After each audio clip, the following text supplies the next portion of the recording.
Part 7. The New Testament. Who wrote the New Testament? Christian scholars admit that they do not know. They admit it.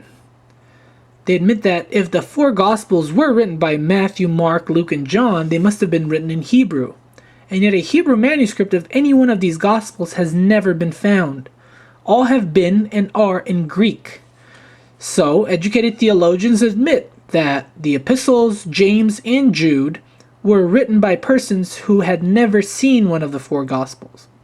In these Gospels, in these epistles, in James and Jude, no reference is made to any of the Gospels, nor to any miracle recorded in them.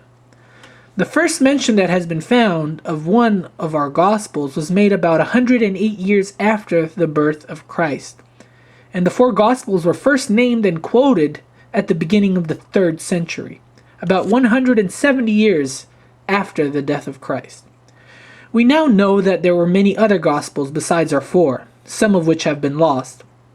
There were the Gospels of Paul, of the Egyptians, of perfection, of Judas, of Thaddeus, of the infancy, of Thomas, of Mary, of Andrew, of Nicodemus, of Marcion, and several others.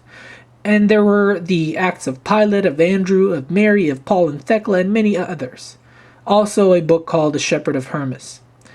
At first, not one of all the books was considered as inspired. The Old Testament was regarded as divine, but the books that now constitute the New Testament were regarded as human productions. We now know that we do not know who wrote the four Gospels. The question is, were the authors of these four Gospels inspired? If they were inspired, then the four Gospels must be true. If they are true, they must agree. The four Gospels do not agree. Matthew, Mark, and Luke knew nothing of the atonement, nothing of salvation by faith. They knew only the gospel of good deeds, of charity. They teach that if we forgive others, God will forgive us. With this, the Gospel of John does not agree. In that Gospel, we are taught that we must believe on the Lord Jesus Christ, that we must be born again, that we must drink the blood and eat the flesh of Christ. In this Gospel, we find the doctrine of the atonement, and that Christ died for us and suffered in our place. This Gospel is utterly at variance with the other three. If the other three are true, the Gospel of John is false. If the Gospel of John was written by an inspired man, the writers of the other three were uninspired. From this, there is no possible escape. The four cannot be true. It is evident that there are many interpolations in the four Gospels. For instance, in the 28th chapter of Matthew is an account to the effect that the soldiers at the tomb of Christ were bribed to say that the disciples of Jesus stole away his body while they, the soldiers, slept. This is clearly an interpolation. It is a break in the narrative. The 10th verse should be followed by the 16th. The 10th verse is as follows. Then Jesus said unto them, Be not afraid, go tell my brethren that they go unto Galilee, and there shall they see me. The 16th verse says, Then the 11 disciples went away unto Galilee into a mountain where Jesus had appointed them. The story about the soldiers contained in the 11th, 12th, 13th, 14th, and 15th verses is an interpolation, an afterthought, long after. The 15th verse demonstrates this. It says, So they took the money and did as they were taught, and this saying is commonly reported among the Jews until this day. Certainly, this account was not in the original Gospel, and certainly the 15th verse was not written by a Jew. No Jew could have written this, and this saying is commonly reported among the Jews until this day. Mark, John, and Luke never heard that the soldiers had been bribed by the priests, or if they had, did not think it worthwhile recording. So the accounts of the ascension of Jesus Christ in Mark and Luke are interpolations. Matthew says nothing about the ascension. Certainly, there never was a greater miracle. And yet Matthew, who was present, who saw the Lord rise, ascend, and disappear, did not think it worth recording. On the other hand, the last words of Christ, according to Mark, contradict the ascension.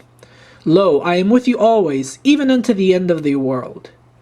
John, who was present, if Christ really ascended, says not one word on the subject. As to the ascension, the Gospels do not agree. Mark gives the last conversation that Christ had with his disciples as follows. Go ye into all the world, and preach the gospel to every creature. He that believeth and is baptized shall be saved, but he that believeth not shall be damned. And these signs shall follow them that believe. In my name shall they cast out devils. They shall speak with new tongues. They shall take up serpents. And if they drink any deadly thing, it shall not hurt them. They shall lay hands on the sick, and they shall recover. So then, after the Lord had spoken unto them, he was received up into heaven and sat on the right hand of God. Is it possible that this description was written by one who witnessed this miracle? The miracle is described by Luke as follows. And it came to pass while he blessed them that he was parted from them and carried up into heaven. Brevity is the soul of wit. In the Acts we're told that when he had spoken, while they beheld, he was taken up, and a cloud received him out of their sight. Neither Luke, nor Matthew, nor John, nor the writer of Acts heard one word of the conversation attributed to Christ by Mark. The fact is that the ascension of Christ was not claimed by his disciples. At first, Christ was a man, nothing more. Mary was his mother, Joseph was his father. The genealogy of his father Joseph was given to show that he was of the blood of David. Then the claim was made that he was the Son of God, and that his mother was a virgin, and that she remained a virgin until her death. Then the claim was made that Christ rose from the dead and ascended bodily to heaven.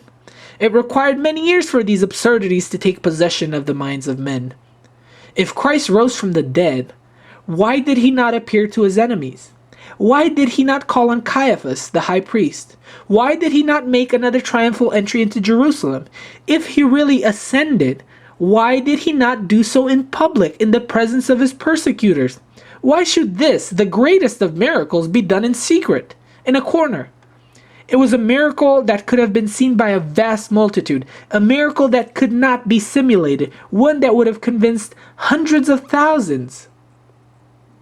After the story of the resurrection, the ascension became a necessity. They had to dispose of that body. So there are many other interpolations in the Gospels and Epistles.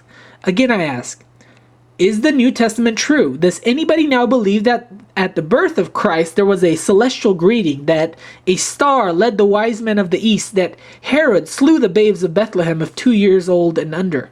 The Gospels are filled with accounts of miracles. Were they performed? Matthew gives the particulars of about 22 miracles, Mark of about 19, Luke of about 18, and John of about 7. According to the Gospels, Christ healed diseases, cast out devils, rebuked the sea, cured the blind, fed multitudes with 5 loaves and 2 fish, walked on the sea, cursed the fig tree, turned water into wine, and raised the dead. Matthew is the only one that tells us about the star and the wise men, the only one that tells us about the murder of babes. John is the only one who says anything about the resurrection of Lazarus, and Luke is the only one giving an account of the rising from the dead, the widow of Nain's son. How is it possible to substantiate these miracles? The Jews, among whom they were said to have been performed, did not believe them. The diseased, the palsy, the leprous, the blind who were cured did not become followers of Christ. Those that were raised from the dead were never heard from again.